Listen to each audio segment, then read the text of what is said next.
High friends, good morning and welcome back to our channel. আর আমাদের নতুন আরেকটা শেষ দিনের আজকে দীঘার ব্লগের তোমাদের স্বাগত। তো এখন আমরা বেরিয়ে যাচ্ছি হোটেল থেকে, আর আমাদের এই 406 নম্বর রুমটাকে এই রূপসী বাংলার হোটেলের আমরা এখনই বিদায় জানাবো। আমরা খুব খারাপ লাগছে যে এই কদিন 3 দিন থাকার পরে আমরা আবার বাড়ির দিকে যাচ্ছি। ভালো লাগছে না যেতে, তবুও নিয়ম মাফিক যেতেই হবে। তো তোমরা সঙ্গে থাকো, দেখতে থাকো। আমরা এখন ধীরে ধীরে বাস স্ট্যান্ডের দিকে যাচ্ছি। তো নিচে নামবো এখন। চলো চলো, ছুটি ওভার। পিউ ও নিচে থেকে খালি কি জিনিস তুলছে, ওর নজরে খালি ছোটো ছোটো জিনিস। চল চল চল চলো মাম্মা, চলো টাটা করে দাও। আমি আমাদের এই রুম থেকে বেরোচ্ছি, এই 406 নম্বর রুম। চলো চলো চলো, বাবু দাঁড়িয়ে দাঁড়িয়ে আমরা আমাদের এই রূপসী বাংলা হোটেল ছেড়ে বেরিয়ে গেলাম। বেশ দারুণ সময় কাটলো। আর আজকে মেঘলা দিন, এই 3টে দিন আমরা থাকলাম। 3টে দিন ভীষণ রোদ ছিল, ভীষণ গরম ছিল, রাত্রিবেলা ভীষণ বৃষ্টি হয়েছে। আর একটু আগে পর্যন্ত খুব রোদ ছিল, কিন্তু এখন এই 9:30টার দিকে তো মেঘলা আকাশ। আমাদের যাওয়াটা খুব ভালোভাবেই হবে। ওয়েদারটা গরম নেই, আমরা যেটা নিয়ে চিন্তিত ছিলাম যে বাসে হয়তো খুব গরম লাগবে, বাট না, ওয়েদার দারুণ। মেঘলা। পিউ আর পিউ গরম হলে খুব গা হাত পা চুলকায়, লাল লাল র্যাশ হয়ে যায়। কিন্তু এখন এই সময় বেরিয়েছি, ভয় পাচ্ছিলাম ও আবার গা হাত পা চুলকাবে মনে হয়, কিন্তু এখন বেশ ভালোই আছে। ওয়েদারটাও একদম মনোরম। চলো একটা টোটো দেখা যাবে। ও বাবা, খুব মজা পেয়েছে। উঠে কি আনন্দ মনে। পিউ টাটা করে দাও দীঘাকে।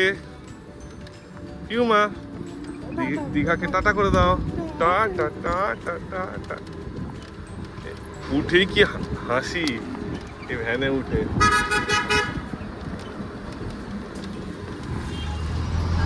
আমরা বাসে উঠে গেছি, ডব্লিউবি বাসে। আর 10:20 বাজে বাস পুরো একদম অন টাইমে ছেড়ে দিয়েছে। এখন যাবো রাস্তায় হেলতে দুলতে, এটা বলবো না, দেখা যাক কি হবে। হ্যাঁ, আমার টিকিটটা ফ্রি হয়েছে, থ্যাঙ্কস টু দ্য গভর্নমেন্ট। আর তাও আমি এক্সট্রা সিট একটা নিয়েছিলাম, বাবুর আর কুকুর। বাবু যেহেতু আধার কার্ড নেই, ওই জন্য ওটা ফ্রি হলো না, ওটা টিকিট নেই। বাস আপাতত খালি আছে, একটা সিটই ভরেছে পেছনের দিকে। আমার সুপার একটুখানি কলা খেয়েছে, একটু না হাফ কলা খেয়েছে, আর একটুখানি ডিম টোস্ট খেয়েছে, 2-3 বাইট খেয়ে জল খেয়ে শুয়ে পড়েছে। বাসের মধ্যে এত ঝাঁকুনি হচ্ছে না, ঘুমিয়ে পড়েছে। এমনি হ্যাঁ, এমনি ভালো ঘুমিয়ে পড়েছে, ঠিক থাকবে তাই না? উঠলে পরে সুজি টুজি আছে, খেয়ে নেবে। আমাদের সাথে ট্রাভেল করা শিখছে কি রাহুল?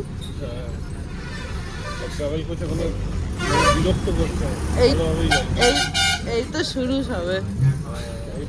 এটা নিয়েও সেকেন্ড, এর আগে পুরী গেছিল, দীঘা তো আরো কাছে। আজ ওয়েদারটাও ভালো, গরমও লাগছে না, এসবিএসটিসির বাসে দারুণ লাগছে, বেশ ভালো ঠান্ডা। আমরা 3 সিটার বুক করেছি, একটুখানি জায়গা এখানে আছে, পাটা ছড়িয়েই বসে আছি আরামসে।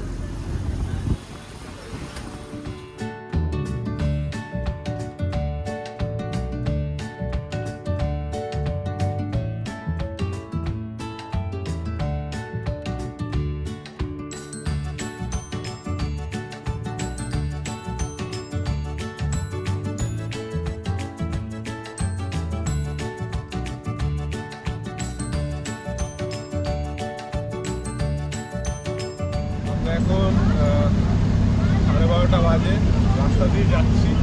আর ঘন্টায় একটু আগে পার করেছি। আর এত সুন্দর ওয়েদার, আমাদের জার্নিটা এত ভালো হচ্ছে। আকাশ পুরো কালো করে এসছে, রোদ্দুরের লেশ মাত্র নেই, যেটা ভয় আমরা পাচ্ছিলাম যে ট্রেনে গরম লাগতে পারে। তো বাইরের ওয়েদারটা কিছুটা এরকম, তোমরা দেখো।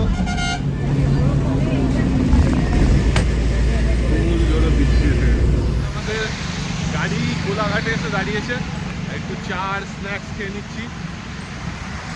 আর সেই পরিমাণে বৃষ্টি পড়ছে, আর চায়ের কাপে জলে পড়া টপাটপ করছে। চা উইথ বৃষ্টির জল খেয়ে নিচ্ছি।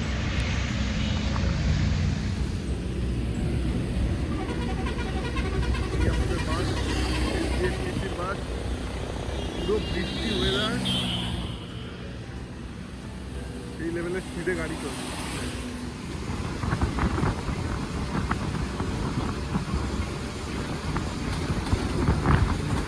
ফাইনালি আমরা কলকাতায় ঢুকে গেছি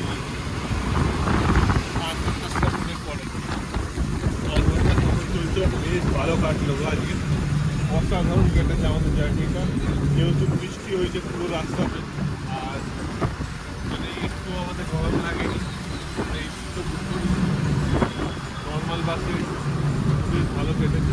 এসির থেকেও বেশি ঠান্ডা দিচ্ছে। ওই যে মায়ের মন্দির চলে গেল, আশীর্বাদ করো। দেখা তো কিছুই যাচ্ছে না।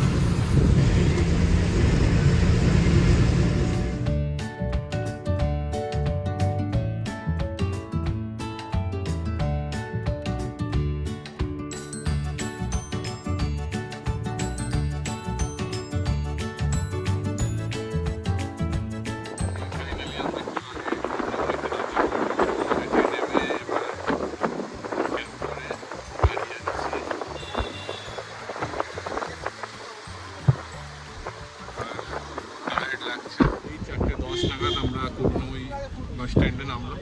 এবার আমরা বাড়ির দিকে যাচ্ছি। আর এখানে আস্তে আস্তে দেখলাম পুরো রাস্তাটাই বৃষ্টি হচ্ছে, হাইওয়েতেও জল জমেছিল। আর এখন এখানে কলকাতায় ঢোকার পরেও দেখছি এখানে সব এলাকাতেই প্রায় ভীষণ পরিমাণে বৃষ্টি হয়েছে, চারিদিকে জল জমে আছে। তো ওখানে একটু আমরা ক্যাব নিয়ে বাড়ির দিকে যাচ্ছি। স্টে টিউন, দেখতে থাকো। তো বন্ধুরা, এই জাস্ট আমরা 15 মিনিট আগে ঘরে ঢুকলাম, আর পুরো রাস্তায় তো জল জমে আছে, একাকার অবস্থা। আর আমাদের পেয়েছিল ভীষণ খিদে, যেহেতু আমরা সেই 9টার সময় বেরিয়েছি হোটেল থেকে। তো তারপরে অল্প কিছু খেয়েই উঠেছিলাম যাতে শরীর অসুস্থ বোধ না করে। তারপরে কোলাঘাটে একটুখানি দাঁড়িয়ে ছিল, ওখানে সামান্য বিস্কুট, 2টো সিঙ্গাড়া খেয়েছিলাম। আর এমনি চটপট আমরা আস্তে আস্তে রাস্তা থেকে অর্ডার করে দিয়েছিল প্রগতি। তো এই আমাদের বিরিয়ানি রেডি। এখন এটা খেয়ে তারপর একটু বিকেলে কি অ্যাক্টিভিটি করা যায় দেখি। এখন আবার ধরতে দিয়ে जीना पड़ता है। দেখ না, দেখ তারা কেমনি করছে। हमारा नाम राजू नहीं फैजान है।